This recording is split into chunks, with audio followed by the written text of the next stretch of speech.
Hello guys, maaga pa ay namalengke na yung asawa ko, kaya for today's video ay magluluto po tayo ng upo na may giniling na karne at saka alugbati.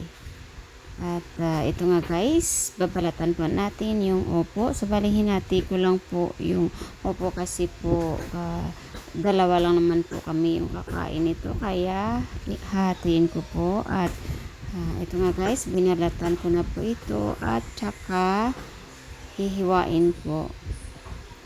Bali, gagawin natin guys ay kukunin lang po natin yung mga buto nito sa loob.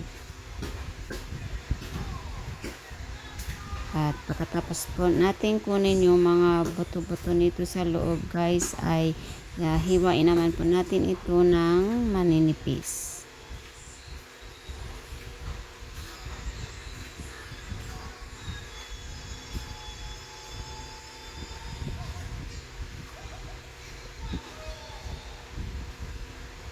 At ito nga guys, handa na po yung mga sangkap natin. Meron na tayong mga bawang, sibuyas, at saka ito nga guys yung sprouted munggo, at saka yung upo, at saka yung alugbati po.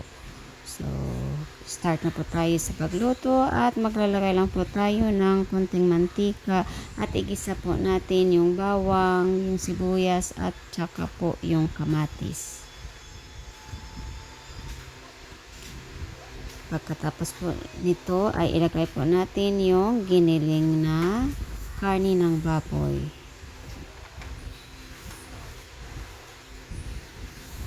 Lagyan lang po natin ito ng asin, ng konting magic sarap, at saka paminta. Halo-haloan lang po natin ito para po absorb po yung mga sangkap natin, at saka pagkatapos nito ay isama rin po natin igisa yung sprouted munggo.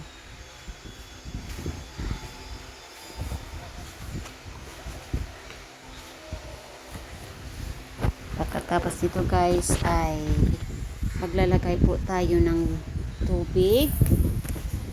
So yung tubig po ay depende po sa kung gaano po karami yung gusto nyo pong sabaw. At pagkatapos po ay nilagyan ko rin po ito ng Knorr cube po. At ito na nga guys, inilagay ko na po yung upo, at pag naluto na po or malambot na po yung upo ay naglagay din po ako ng mahabang sili, at inilagay ko na rin po yung alugbati.